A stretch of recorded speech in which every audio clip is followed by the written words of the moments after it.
Okay, come to the point. Arrangement of words, इसी को दूसरी भाषा में सिंटैक्स एरर भी बोला जाता है। अभी तक आपने जाना सेंटेंस की डेफिनेशन, सेंटेंस होता क्या है। अब आगे हम लोग kinds of sentence, art of sentence तो आप पढ़े हो हाई स्कूल में, काइंड्स ऑफ सेंटेंस भी पढ़े हो, लेकिन दोबारा हम लोग उसको ऑब्जर्व करेंगे।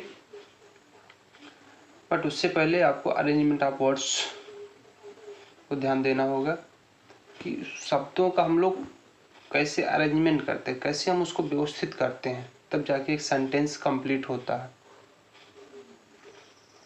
स्ट्रक्चर कैसे होगा इसका, स्ट्रक्चर इसका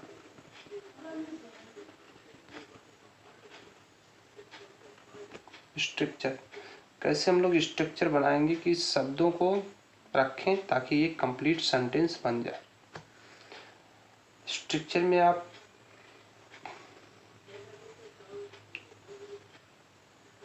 सबसे पहले आप सब्जेक्ट रखोगे।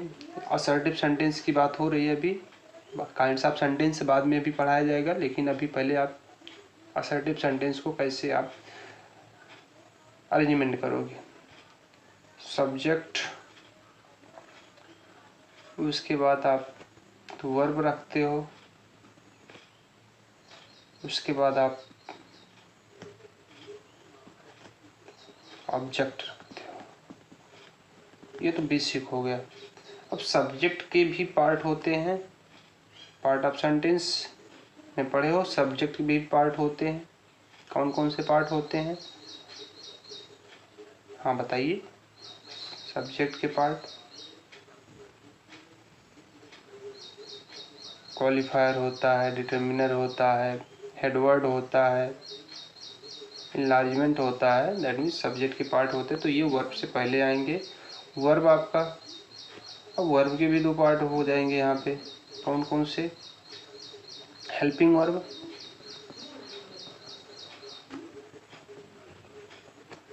उसके बाद main verb. Main verb, main verb आपका जो होता है एक्शन होता है, जो कार्य हो रहा होता है उसको रखते हैं। ठीक, अब ये जो मेन वर्ब की जो फॉर्म होती है, कौन कौन सी फॉर्म यूज करते हो। जो इसकी फॉर्म होती है, या तो वर्ब का फर्स्ट फॉर्म यूज होगा, या तो वर्ब के फर्स्ट फॉर्म में यस या ईएस यूज होगा, या तो वर्ब का सेकेंड फॉर्म यूज होगा, या तो वर्ब का थर्ड फॉर्म यूज होगा, या तो वर्ब के फर्स्ट फॉर्म में आईएनजी यूज होगा। ऑब्जेक्ट आपका क्या होता है, ऑब्जेक्ट, ऑब्जेक्ट भी आप दो टाइप के होते हैं। एक होता है डायरेक्ट ऑब्जेक्ट,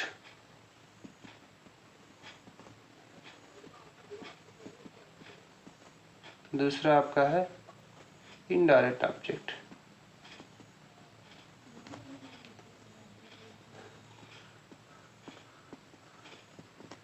डायरेक्ट ऑब्जेक्ट क्या होता है, जो थिंग्स से रिलेट होता है, जैसे थिंग्स से रिलेट करता है, वस्तु से रिलेट हो, आपका डायरेक्ट ऑब्जेक्ट होगा थिंग्स।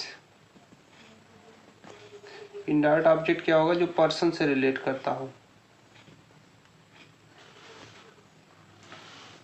ओके, जैसे he gave me a pen. ठीक, अब देखिए आप सब्जेक्ट कैसे पहचानोगे, वर्ब तो पहचानते हो, एक्शन जो हो रहा है, ठीक है, देने का काम हो रहा है। वर्ब के बाएं साइड में जो कुछ होगा आपका सब्जेक्ट हो जाएगा, और वर्ब से लेके दाहिने साइड में जो कुछ होगा आपका प्रेडिकेट हो जाएगा। ओके, तो ये आपका सब्जेक्ट हो गया, ये वर्ब हो गया। अब यहाँ से जो कुछ यहाँ पे ऑब्जेक्ट हो गया। अच्छा, ऑब्जेक्ट कैसे पहचान, डायरेक्ट ऑब्जेक्ट जो होता है और इनडायरेक्ट ऑब्जेक्ट कैसे आप पहचानते हो। ठीक है, डायरेक्ट ऑब्जेक्ट थिंग से रिलेट होगा, इनडायरेक्ट ऑब्जेक्ट पर्सन से रिलेट होगा। आप व्हाट या हुम से रिप्लाई करते हो, मतलब वर्ब के बाद लिखे हुए शब्द में व्हाट से या हुम से आंसर करो, मतलब क्या या किसको,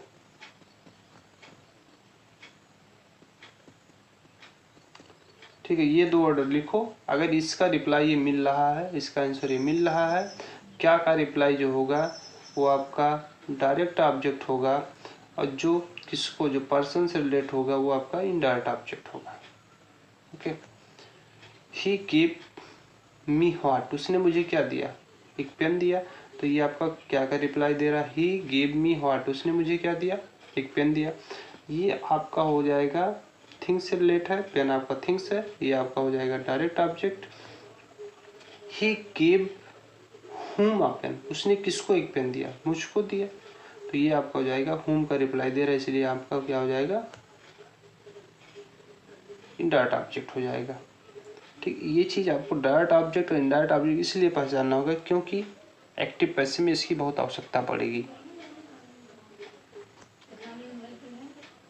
ओके, तो आगे बढ़ते हैं। अच्छा हाँ, इसके अलावा अगर व्हाट या हुम के अलावा अगर कोई आंसर दूसरे से मिल रहा है, जैसे व्हेयर से, व्हेन से, तो आपका ऑब्जेक्ट नहीं होगा, तो ध्यान देना। उसके बाद यहाँ पे हमने हेल्पिंग वर्ब लिखा, यहाँ पे मेन वर्ब लिखा, यहाँ पे ऑब्जेक्ट लिखा, तो ये आपका सेंटेंस का स्ट्रक्चर बनेगा। दैट मीन्स सब्जेक्ट होगा, वर्ब होगा, ऑब्जेक्ट होगा, ना कि आप ऑब्जेक्ट लिखो फिर वर्ब लिखो फिर सब्जेक्ट लिखो, ये सेंटेंस का स्ट्रक्चर नहीं बनेगा। ओके।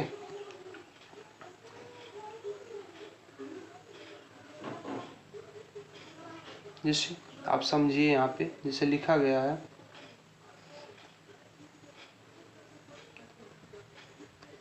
जैसे मैंने लिखा द स्टूडेंट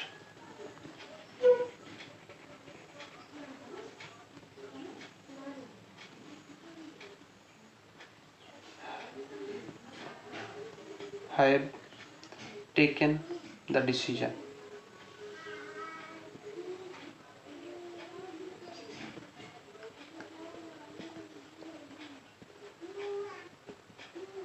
ठीक, ये आपका सेंटेंस हो गया, the students have taken the decision. Okay. अब यहाँ से देखिए क्या सेंटेंस का स्ट्रक्चर सही है कि गलत, इसको पहचानने के लिए आप वर्ब पे चले जाइए। यहाँ पे ये मेन वर्ब हो गया, ये आपका हेल्पिंग वर्ब हो गया, ये आपका अब इससे पहले सब्जेक्ट हो गया, और इसके बाद ऑब्जेक्ट हो गया। सब्जेक्ट, हेल्पिंग वर्ब और आपका मेन वर्ब, और ये ऑब्जेक्ट हो गया। अब यहाँ पे देखिए स्ट्रक्चर को मैच करिए, ये सेंटेंस इज करेक्ट। तो इस चीज को आपको समझना होगा कि सब्जेक्ट होगा सेंटेंस में, फिर वर्ब होगा सेंटेंस में, फिर ऑब्जेक्ट होगा, अब इसके जो पार्ट होंगे उसको आपको लिखना होगा, फिर वर्ब के जो भी आप हेल्पिंग वर्ब, मेन वर्ब लिखोगे, जो भी फॉर्म लगेगा उसको लिखोगे, उसके बाद फिर ऑब्जेक्ट में यहाँ पे डायरेक्ट ऑब्जेक्ट, इनडायरेक्ट ऑब्जेक्ट। हाँ, इसको अगर डायरेक्ट ऑब्जेक्ट पहले लिखा जाएगा, डायरेक्ट ऑब्जेक्ट अगर पहले लिखा जाएगा तो ये इसको प्रीपोजिशन से जोड़ना पड़ेगा। जैसे इसको आप लिख सकते हो, ये सेंटेंस जो है इसको आप लिख सकते हो he gave a pen to me, इसको ऐसे आप लिख सकते हो, he gave a pen to me, मतलब कि अगर ये इनडायरेक्ट ऑब्जेक्ट यहाँ जाएगा तो ये प्रीपोजिशन से जुड़ेगा, और ये आपका डायरेक्ट ऑब्जेक्ट यहाँ पे सीधा आ जाएगा। इस चीज का खास ध्यान रखना। ओके।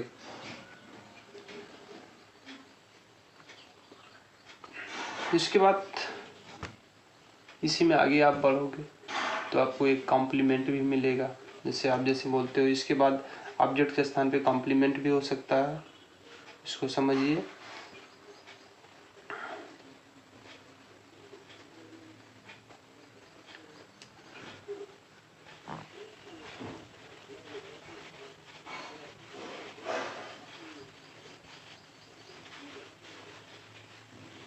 जैसे मैंने एक सेंटेंस लिखा आपके सामने, सूरज इज अ गुड डॉक्टर, ये सेंटेंस आपका आ गया। ठीक, अब यहाँ पे देखिए तो ये ऑब्जेक्ट नहीं है, ये कॉम्प्लीमेंट। आप कॉम्प्लीमेंट जो पढ़ते हो, कॉम्प्लीमेंट क्या होता है, सब्जेक्ट कॉम्प्लीमेंट भी होता है, ऑब्जेक्ट कॉम्प्लीमेंट भी होता है। जैसे यहाँ पे लिखा सूरज, ये आपका हो गया सब्जेक्ट, किसने काम किया यहाँ पे, कार्य जो हो रहा है, मतलब यहाँ पे ईच आपका वर्ब आ गया, इसे लिंकिंग वर्ब बोला जाता है। अब लिंकिंग वर्ब कैसे पहचानेंगे, जब मेन वर्ब ना दिया गया हो और is am are was were ये सब जो है मेन वर्ब के रूप में काम करे, तो आपका जो सेंटेंस होगा वो आपको जो सेंटेंस में is am are was were होगा वो आपका लिंकिंग वर्ब कहलाएगा। यहाँ पे मेन वर्ब भी काम कर रहा है। एक चीज और ध्यान दीजिए, without a verb you can not make a sentence, क्योंकि सेंटेंस जो होता है उसमें किसी एक्शन को दिखाया जाता है, कार्य को दिखाया जा रहा है। ओके, तो सूरज इज अ गुड डॉक्टर। अब यहाँ पे देखो सूरज आपका क्या हो गया, सब्जेक्ट हो गया, इज मतलब है एक गुड डॉक्टर, एक अच्छा डॉक्टर, मतलब जो ये चीज है इसकी विशेषता बता रहा है, ये जो है इसी को पूरा करा। सूरज है ठीक है, लेकिन क्या है, एक अच्छा एक डॉक्टर है, तो ये इसको पूरा करा, इसके मीनिंग को पूरा कर रहा है। सूरज, यहाँ पे सूरज है क्या है कुछ पता नहीं है, बट अब यहाँ से देखिए सूरज इज अ गुड डॉक्टर, सूरज एक अच्छा डॉक्टर है, तो यहाँ पे इसके मीनिंग को ये कंप्लीट कर रहा है, इसलिए इसको सब्जेक्ट कॉम्प्लीमेंट बोला जाता है, ना कि ऑब्जेक्ट बोला जाता है। ऑब्जेक्ट तो आपका वर्ब का हो जाएगा, तो इसको नहीं, इसका पूरा नहीं कर रहा है, ये इसको पूरा कर रहा है, तो इसे सब्जेक्ट कॉम्प्लीमेंट बोला जाता है। तो ये चीज आप समझते हैं। ओके, अब हम लोग पढ़ेंगे आगे, अपने टॉपिक पे आते हैं, kinds of sentence.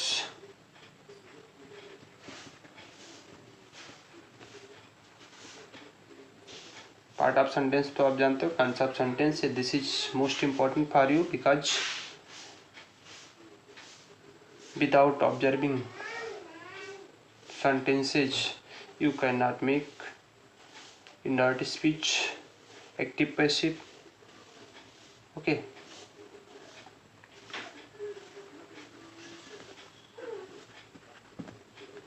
kinds of sentence, kinds of sentence जो होते हैं आपके, जैसे एक होता है डिक्लेरेटिव सेंटेंस होता है, एक कॉन्स्टिट्यूटिव सेंटेंस होता है। तो कॉन्स्टिट्यूटिव आप बाद में पढ़ोगे जब सिंथेसिस बताया जाएगा। डिक्लेरेटिव जो सेंटेंस होते हैं आप जानते हो, पहला आपका क्या होता है,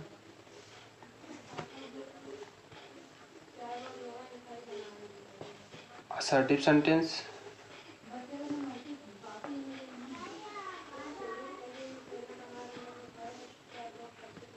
असर्टिव सेंटेंस इसके दो पार्ट होते हैं, अफर्मेटिव,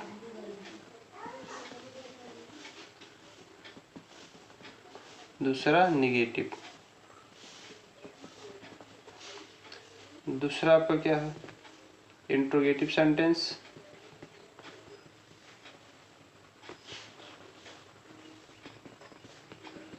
ये भी दो पार्ट में होते हैं, यस नो टाइप,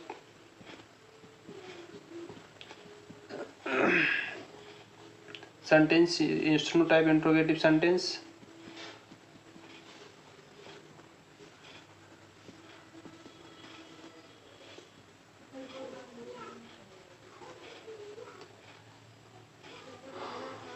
दूसरा है डब्ल्यू एच टाइप।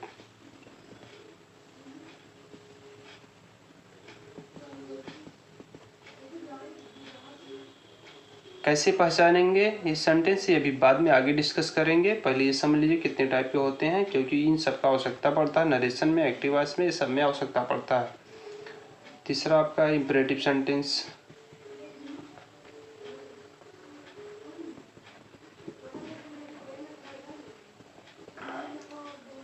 चौथा आपका क्या होता है, एक्सक्लेमेटरी सेंटेंस,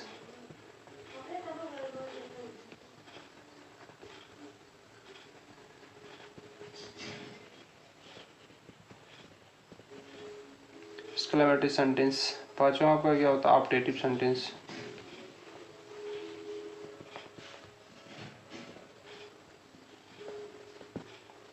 ओके, ये आपके काइंड्स ऑफ सेंटेंस हैं। डिक्लेरेटिव सेंटेंस होते हैं, ये कॉन्स्ट्रक्टिव भी होते हैं, सिंपल होते हैं, कॉम्प्लेक्स होते हैं, कंपाउंड होते हैं, तो बाद में देखा जाएगा। सबसे पहले इसको आप जो है ये सब कैसे इसका यूज करेंगे, कैसे इसका स्ट्रक्चर बनाएंगे और कैसे इसको आइडेंटिफाई करेंगे, ये चीज़ आगे के वीडियो में हम देखेंगे। लेकिन आप तब तक इसको समझने की कोशिश करें, फिर उसके बाद मैं आपसे क्वेश्चन पूछूंगा, आपको बताना पड़ेगा। Okay, thank you.